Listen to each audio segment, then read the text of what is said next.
بسم الله الرحمن الرحيم. Alhamdulillah va salatu va salamu ala rasulillah va ala alihi va sahbihi va man valah va ba'd. Hurmatlik islomdagi do'stlarim, aka-ukalarim, opa-singillarim, sizlarni bir mansabga, bir maqomga, bir darajatga, avvalan o'zimni, yomon nafsimni, qolaversa sizlarni bir oliy maqomga da'vat qilmoqchiman. U ham bo'lsa Rasululloh sallallohu alayhi va sallam rivoyat qilib, Abu Hurayra u kishidan rivoyat qilgan, Imom Buxoriy va Imom Muslim o'zlarini sahihlarida keltirgan qiyomat kunidagi hamma maqomsiz, hamma iztirobda turgan holatda 7 toifa insonni Alloh taolo biror bir soya yo'q, biror bir maqom yo'q, biror bir xotirjamlik yo'q kunda Alloh taolo 7 toifa insonga o'zining soyasida soyalanishlik maqomini, darajatini beradi. Bu maqom sohiblari u joyga orzu-havas bilan, duo umidlar bilan yoki bugungi kundagi mansablarga yoki bugungi kundagi joylariga inson pul bilan yoki zo'ravonlik bilan yoki birovning tajovuz bilan yetib borishligi mumkin. Lekin u Allohning huzuridagi maqom.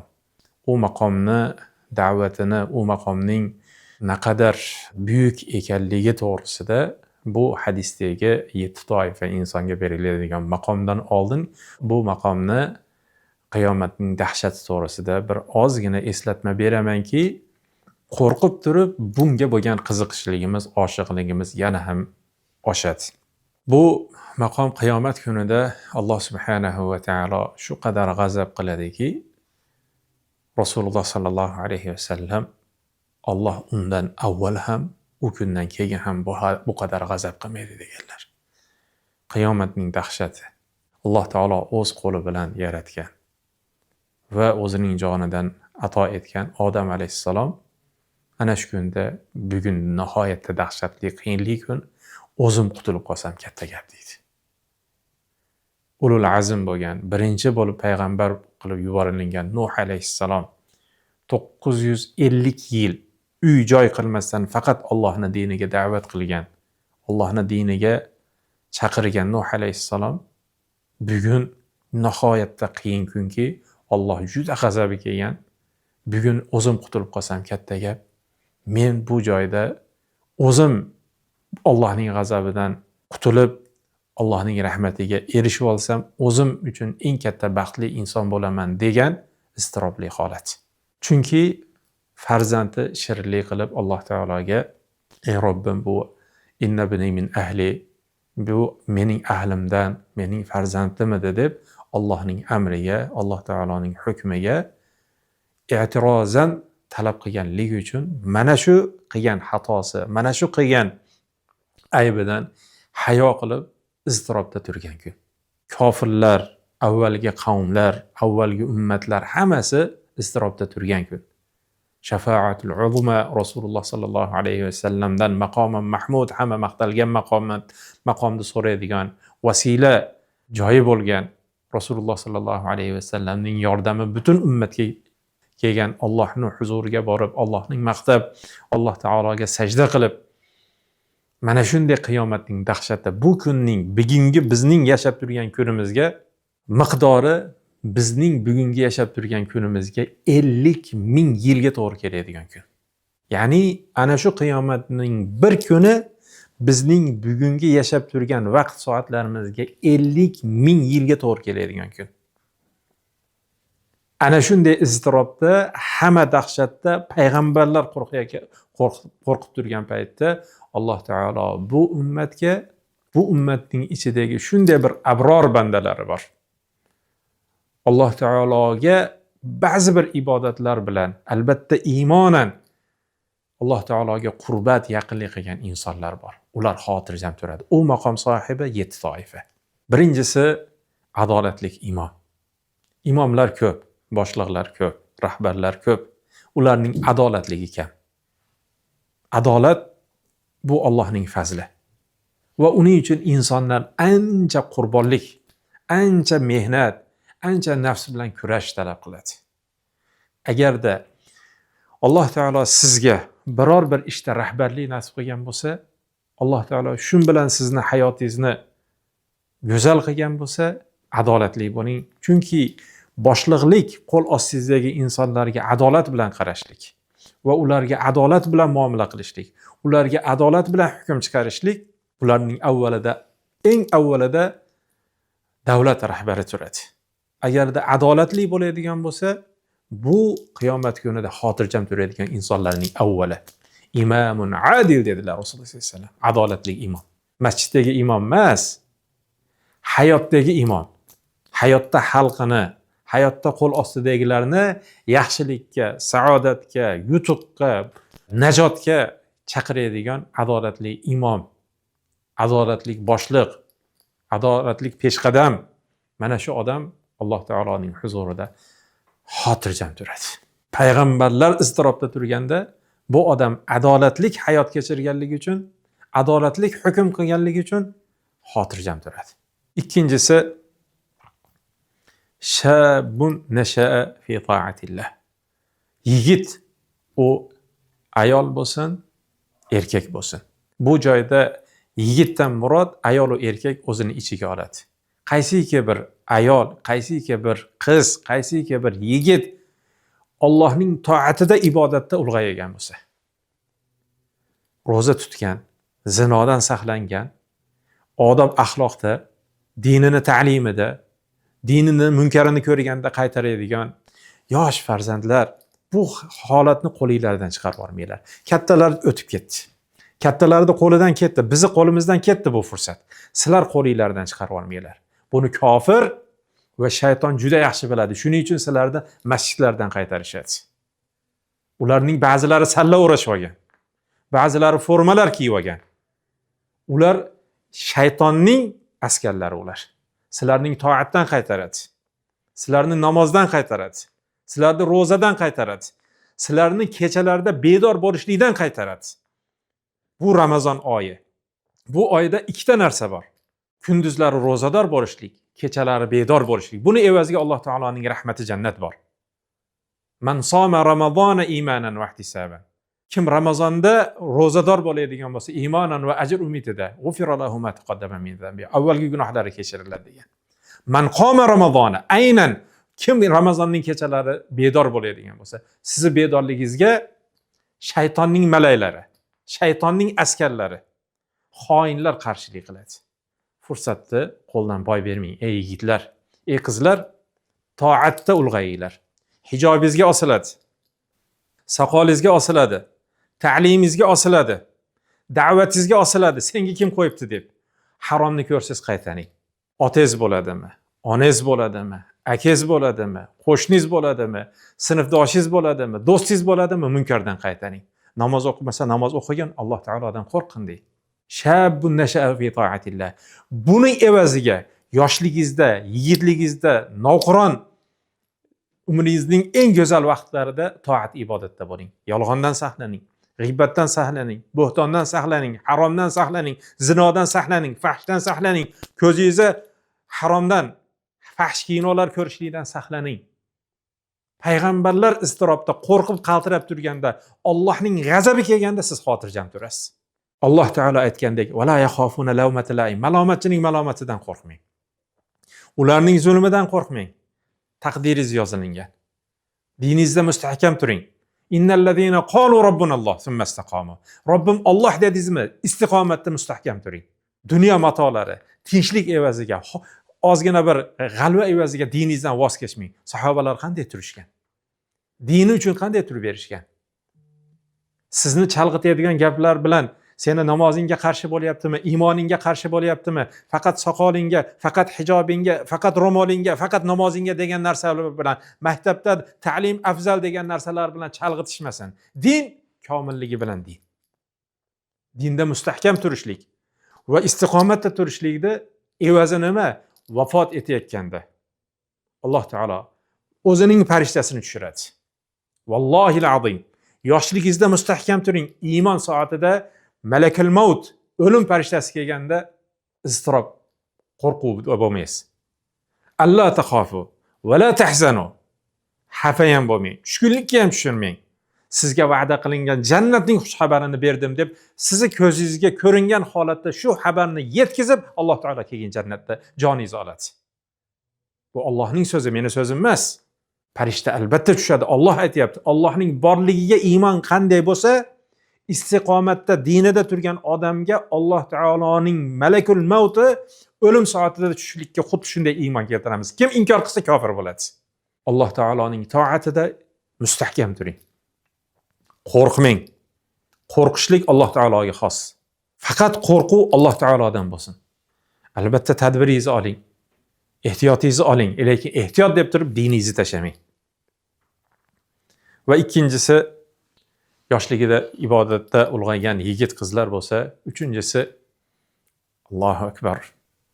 Yana shu mavzuyimizga, Allohning baytiga qaytamizda. Chunki biz Allohning uyida, u joyga erkalab Robbimizning huzuriga kelamiz. Nola qilib kelamiz, yig'lab kelamiz, erkalab kelamiz, oshiq bo'lib kelamiz, qiziqib kelamiz. Chunki Allohning baytida so'rashni Allohdan so'raymiz, erkalashlikni Alloh taologa erkalaymiz. Va rajulun, yoshingiz katta bo'lib qoldi. Lekin bu fursat qo'lingizdan chiqib ketib qoldi. Lekin Alloh taoloning fazli, karami shu qadarki, va rajulun qalbuhu muallaqun bil masajid. Bir kishiki qalbi masjidlarga bog'liq. O masjidlarga bog'liq deganda faqat namozni kutib olmang, namozni o'ylab olmang. Faqat namozga qatnaydigan, albatta eng afzali shu. Namoz, masjidning ishlari, ta'miri va uning obodonchiligi deganda u joydagi ta'limi, tadrisi, da'vati va ularga kelmaysan deb qarshilik kurashayotganlarda ustida haqni aytib turishlik. Ey hazrat, ey imom domla, Alloh taoloning masjididan qaytarmang. Abu Lahab, Abu Jahl qaytargan. Masjiddan qaytarishlik bu Alloh taolo la'natlangan insonlar masjiddan qaytaradi. Alloh taolodan qo'rqing, dunyo oz bo'ladi deb yoki organ xodimiga uyatmaysanmi? Ertaga janozani o'qiydigan odam topilib qolmasin deb turib masjidga da'vatni eshigini ochib berishlik sizni Alloh taoloning huzurida hamma iztirobda turganda xotirjam qiladigan amal. Chunki sizning qalbingiz sizni tijoratingiz emas, do'koningizga chaqirayotganingiz yo'q, dehqonchiligiga chaqirayotganingiz yo'q, uyingizga chaqirayotganingiz yo'q. Allohning baytini obodonchilikka chaqiryapsiz. Allohning baytini harom qilayotganlarning oldini to'syapsiz. Innama ya'muru masajidalloh man amana billahi wal yawmil akhir. Allohga va qiyomat kuniga iymon keltirganlar Allohning masjidlarini i'mor qiladi, obod qiladi. Da'vati bilan, ibodati bilan, himoyasi bilan, Allohning baytini qarshisidagi dushmanning kurashishi bilan Alloh taoloning masjidini obod qiladi. Mana shunday rijollarda Alloh subhanahu va taolo hamma iztirobda turganda, vallohi hattoki payg'ambarlar, ulul azm payg'ambarlar iztirobda turganda xotirjam qiladi. Chunki u do'konim nima bo'ldi ekan demaydi. U dehqonchiligim nima bo'ldi ekan demaydi. U mashinam nima bo'ldi ekan demaydi. U radarga tushtirdimikin demaydi. U masjidni o'ylaydi. Masjidda obodonchiligini o'ylaydi. Masjiddagi darslarni o'ylaydi. Masjidga ibodatga o'ylaydi. Masjidga ibodatga kelayotganlarda nima qilsam ekan shu narsadan qaytarsam, shu narsani oldini olsam deb turib o'ylaydi. Muftiyga borsammikin? Prezidentga borsammikin? Prezidentni ayolini oldiga, dugonasini oldiga borsammikin? Nima qilsam ekan shu masjidlardan shu to'sayotganlarni oldini olsam ekan deb o'ylaydiganga Alloh taolo shu maqomni beradi. Fursat, bu ayollar bo'lsin, erkaklar bo'lsin, fursat qo'linglardan chiqarmanglar. Bugun masjidlar bilan kurashayotgan kofirlarning kurashini qarshisiga, himoyasiga kurashib qoling, Alloh taolo sizga jannatni beradi. Rahbarlar, fursatni qo'linglardan boy bermanglar. Bizda o'zbekning bir yaxshi gapi bor. Yaxshi gap bilan ilon iniga, pichoq qiniga qaytibdi deydi. Chiroyli gap bilan bugun sizni qo'lingizda fursat bor. Bugun sizni qo'lingizda imkoniyat bor deb rahbarlarga aytib turib yurib, obodonchilikka, masjidda obodonchilikka, masjidga odamlarni chaqirishlikka fursatdan foydalanib qoling. Alloh taolo sizni shoyat gunohlaringizni kechirib, mash'amali sizni jannatga olib kirib ketsa, mash'amali sizni xotirjam qilib qiyomat kunidagi dahshatli holatda Allohning soyasi bilan soyalantirsa. Va to'rtinchisi, ikki yigit bor. u ayol bo'lsin, erkak bo'lsin, faqat ularning o'rtasini jamlagan narsa din, Alloh taologa bo'lgan muhabbat. Va rajulani tahabba fillah.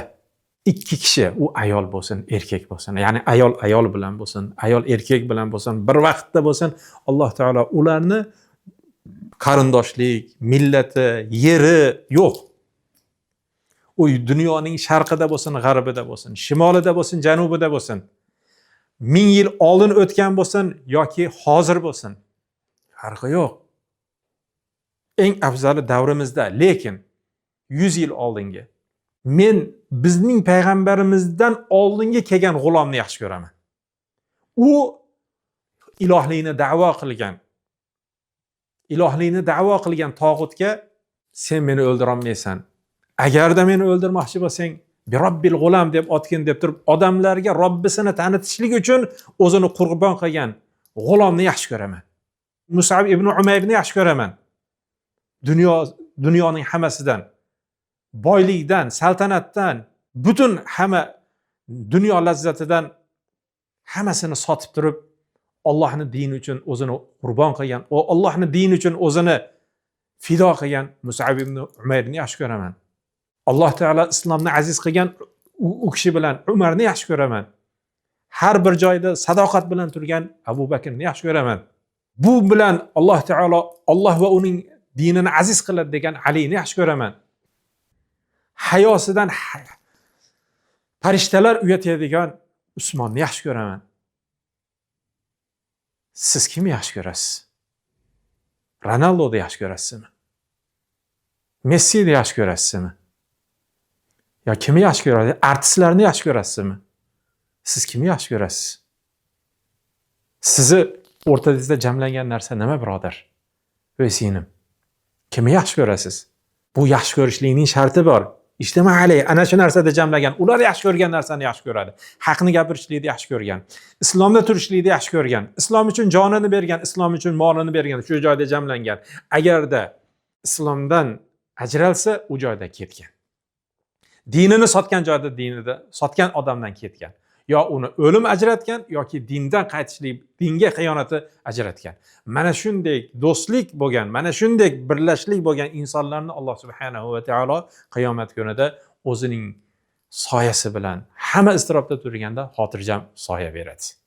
Va yana bir yigit, ha u ayol bo'lsin, erkak bo'lsin, bugungi kunda davrida zino ko'paygan, fahsh ko'paygan paytda bir yigit, bir nasabli, chiroyli, ya'ni oddiy ko'chadagi fohish emas, ko'chalarda turib olib badanini sotayotgan fohish emas, nasldor oilani va o'zi chiroyli bo'lgan ayol zinoga chaqiradigan bo'lsa, inni axofulloh, men Alloh taolodan qo'rqaman desa, yoki bo'lmasa tamoman buning aksi, nihoyatda kelishgan, salobatlik, chiroylik, nasablik va dunyosi ham bor yigitlar bitta hamta qizni zinoga chaqirsa, fahshga chaqirsa, uchrashuvga chaqirsa, ishqiy munosabatlarga chaqiradigan bo'lsa, inni axofulloh, men Alloh taolodan qo'rqaman desa, mana bu zinodan Alloh uchun o'zini